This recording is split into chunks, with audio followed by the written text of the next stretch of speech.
Assalamualaikum warahmatullahi wabarakatuh. Alhamdulillahirabbil alamin. Apa kabar semuanya? Jumpa lagi sama saya di Syahrudinil Hajj Channel. Kali ini kita belajar bersama dalam tafsir Al-Quran, dan yang menjadi pokok bahasan adalah surah Al-Baqarah ayat 185. Saya berharap, dari bahasan ini dapat menjawab pertanyaan yang banyak beredar di masyarakat saat ini. Kita ikut yang mana? Bagaimana selengkapnya? Ayo kita mulai. Dalam Al-Quran Surah Al-Baqarah ayat 185, Allah Subhanahu wa Ta'ala berfirman, artinya, bulan Ramadan adalah bulan yang di dalamnya diturunkan Al-Quran sebagai petunjuk bagi manusia dan penjelasan-penjelasan mengenai petunjuk itu serta pembeda antara yang hak dan yang batil. Oleh karena itu, siapa di antara kamu hadir di tempat tinggalnya atau bukan musafir pada bulan itu, berpuasalah. Siapa yang sakit atau dalam perjalanan, lalu tidak berpuasa, maka wajib menggantinya sebanyak hari yang ditinggalkannya pada hari-hari yang lain. Allah menghendaki kemudahan bagimu dan tidak menghendaki kesukaran. Hendaklah kamu mencukupkan bilangannya dan mengagungkan Allah atas petunjuknya yang diberikan kepadamu agar kamu bersyukur. Ayat ini menerangkan bahwa pada bulan Ramadan, Al-Quran diwahyukan. Berkaitan dengan peristiwa penting ini, ada beberapa informasi Al-Quran yang dapat dijadikan sebagai acuan untuk menetapkan waktu pewahyuan ini. Ayat-ayat itu antara lain Surah Al-Qadar ayat 1, ayat ini mengisyaratkan bahwa Al-Quran diwahyukan pada malam yang penuh dengan kemuliaan atau malam Qadar. Surah Ad-Duhan ayat 3, ayat ini mengisyaratkan bahwa Al-Quran diturunkan pada malam yang diberkahi. Surah Al-Anfal ayat 41, ayat ini mengisyaratkan bahwa Al-Quran itu diturunkan bertepatan dengan terjadinya pertemuan antara dua pasukan, yaitu pasukan Islam yang dipimpin Nabi Muhammad dengan tentara Quraisy yang dikomandani oleh Abu Jahal, pada Perang Badar yang terjadi pada tanggal 17 Ramadan. Dari beberapa informasi Al-Quran ini, para ulama menetapkan bahwa Al-Quran diwahyukan pertama kali pada malam Qadar, yaitu malam yang penuh kemuliaan, yang juga merupakan malam penuh berkah, dan ini terjadi pada tanggal 17 Ramadan, bertepatan dengan bertemu dan pecahnya perang antara pasukan Islam dan tentara kafir Quraisy di Badar, yang pada saat turun wahyu itu Muhammad berusia 40 tahun. Selanjutnya peristiwa penting ini ditetapkan sebagai turunnya wahyu yang pertama dan selalu diperingati umat Islam setiap tahun di seluruh dunia. Berkenaan dengan malam Qadar, terdapat perbedaan penetapannya, sebagai saat pertama diturunkannya Al-Quran, dan malam Qadar yang dianjurkan Nabi Muhammad kepada umat Islam untuk mendapatkannya. Yang pertama ditetapkan terjadinya pada tanggal 17 Ramadan, yang hanya sekali terjadi dan tidak akan terulang lagi.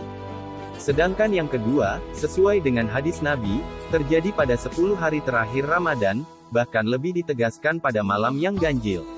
Malam Qadar ini dapat terjadi setiap tahun, sehingga kita selalu dianjurkan untuk mendapatkannya dengan persiapan yang total yaitu dengan banyak melaksanakan ibadah sunnah pada 10 hari terakhir Ramadan.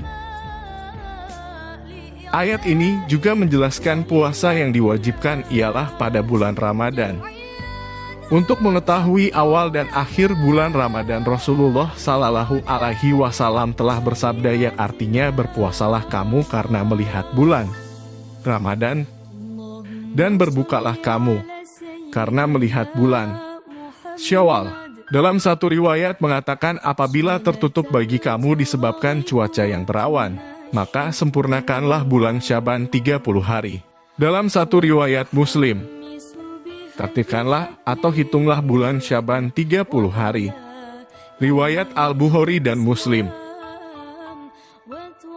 Mengenai situasi bulan yang tertutup baik karena keadaan cuaca, atau memang karena menurut hitungan falakiyah belum bisa dilihat pada tanggal 29 malam 30 Syaban, atau pada tanggal 29 malam 30 Ramadan. Berlaku ketentuan sebagai berikut: siapa yang melihat bulan Ramadan pada tanggal 29 masuk malam 30 bulan Syaban, atau ada orang yang melihat bulan yang dapat dipercayai, maka ia wajib berpuasa keesokan harinya. Kalau tidak ada terlihat bulan, maka ia harus menyempurnakan bulan Syaban 30 hari.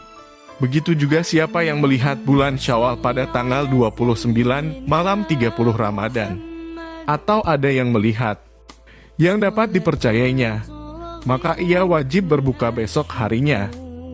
Apabila ia tidak melihat bulan pada malam itu, maka ia harus menyempurnakan puasa 30 hari.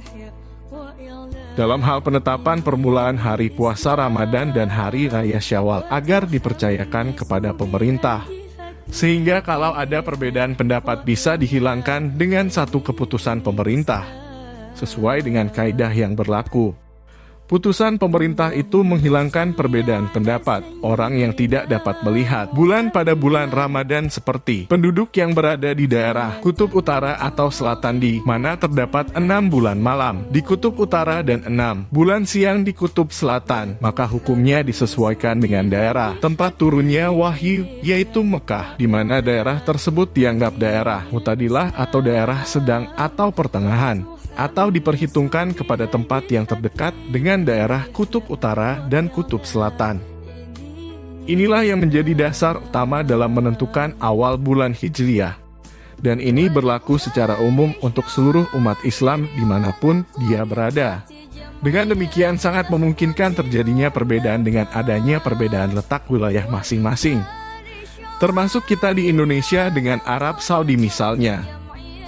Artinya, untuk menentukan awal bulan harus berdasarkan di mana kita dapat melihat bulan, tidak bisa kita menjadikan Arab Saudi sebagai ukuran. Jangankan dengan negara lain, kita di Indonesia saja berbeda antara Indonesia Timur, Tengah, dan Barat. Mana yang lebih duluan Indonesia atau Arab Saudi? Banyak yang mengatakan bahwa Indonesia lebih duluan waktunya daripada Arab Saudi karena Indonesia lebih duluan masuk waktu salat. Betul sekali. Tapi ini tidak bisa dijadikan patokan dalam hal penentuan awal bulan, karena dasarnya berbeda. Dasar menentukan waktu salat adalah perputaran matahari.